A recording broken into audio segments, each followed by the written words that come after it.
It was the kind of neighborhood where people left their doors unlocked, where children played in the streets, where nothing bad ever happened. Until one sunny November afternoon in 2016, when 34-year-old Sherry Papini went for a jog and vanished without a trace. She was the perfect wife, the perfect mother, the perfect woman, until her return, and everything began to unravel. This is not just a story about a kidnapping, it's a story about lies, illusion, and the lengths people go to escape themselves. Sherry Papini lived in Redding, California, with her husband Keith and their 2 young children. She was described as a devoted mother, deeply religious, and beloved by her community. On the afternoon of November 2, 2016, she kissed her children goodbye and headed out for a routine jog. She never returned. By 5:00 p.m., Keith returned home from work to find the house empty. The kids were still at daycare. Sherry was nowhere to be found. Her phone was discovered hours later along a nearby trail, with strands of her blonde hair tangled in the headphones. It looked like a struggle. The town was shaken. Keith made a tearful public plea for his wife's return, and the case went national. Posters with Sherry's face flooded the news. Search dogs, helicopters, volunteers scoured the woods. But there was no trace of her. For 3 weeks, Sherry Papini had seemingly vanished off the face of the earth. Then, on Thanksgiving morning, 22 days after she disappeared, a driver called 911 from a remote road in Yolo County, about 150 miles from her home. There, emaciated and bruised, was Sherry Papini, chained, dirty, and barely coherent. She told investigators she had been abducted by 2 Hispanic women who held her captive, beat her, and branded her.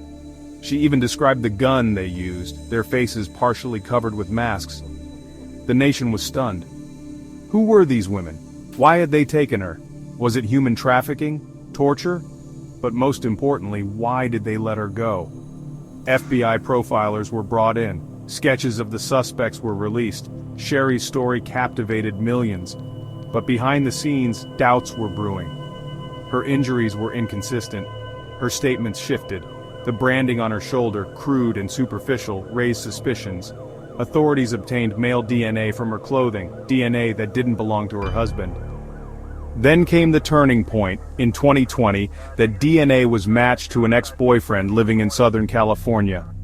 Confronted with the evidence, the man confessed. Sherry hadn't been kidnapped.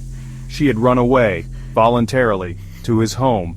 And for 22 days, while the world searched, while her husband wept on TV, she stayed hidden in his apartment. She starved herself, injured herself, and eventually asked him to take her back to where she could be found. When the FBI confronted Sherry in 2020, she stuck to her story. Cold, convincing. But they had the DNA, the texts, witness accounts, surveillance footage. Still, she denied everything, until 2022 when she was arrested and finally confessed. She said she missed attention. She wanted to escape her life. She wanted to feel wanted again. But her hoax cost the taxpayers over $150,000 in resources and donations. She took money from the Victim Compensation Fund, and worst of all, she betrayed the public's trust, and her own family.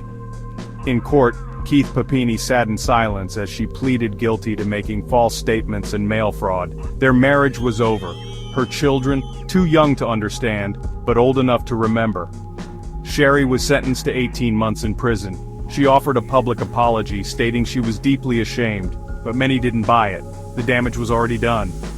The town of Redding would never be the same. For weeks, Hispanic women were unfairly profiled and harassed. Community members had lived in fear over a crime that never happened. And Keith, once the poster child of the grieving husband, was left to pick up the pieces of a life built on lies. Sherry Papini's case wasn't just a hoax, it was a betrayal of empathy, a manipulation of the very system meant to protect victims. She played the part of the perfect woman. But behind the curtain was a different truth, one not of violence or abduction, but of a fragile identity unraveling under the pressure of perfection. Sometimes the real horror isn't what someone does to you, it's what you do to yourself. If you found this story gripping, don't forget to like, comment, and subscribe for more dramatic true crime breakdowns. What do you think drove Sherry to do what she did? Let's talk in the comments.